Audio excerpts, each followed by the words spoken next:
Hi guys, இதுதான் வந்து சிண்டு என்னோட பூனை. நெக்ஸ்ட்டு அங்கே இருக்கிறது வந்து மின்ட்டு. உங்களுக்கு நானும் சிண்டுவும் காமிக்கிறோம். இதை பாருங்க காய்ஸ், மின்ட்டு சிண்டு போய் நான் மின்ட்டுன்ட்டேன். மின்ட்டு வந்து அங்கே இருக்கு.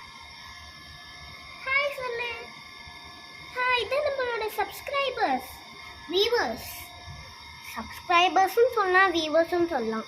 ஆனால் சப்ஸ்கிரைப் கொஞ்சமாக இருக்குது, வியூஸ் அதிகமாக இருக்குது. கொஞ்சம் வியூஸ் மாதிரி சப்ஸ்கிரைப் அதிகமாக இருந்தால் எனக்கு ரொம்ப பிடிக்கும். அதே மாதிரி நான் உங்களுக்கு iPhone 15 யாருக்கு வேணுமோ நாங்கள் அனுப்பி விடுவோம். ஓகே, பாய். ஓகே, முதல்ல இவங்க 2 பேருக்கும் பாய் சொல்லிடுங்க. பாய். ஓய் மின்ட்டு, பாய் மின்ட்டு, பாய்.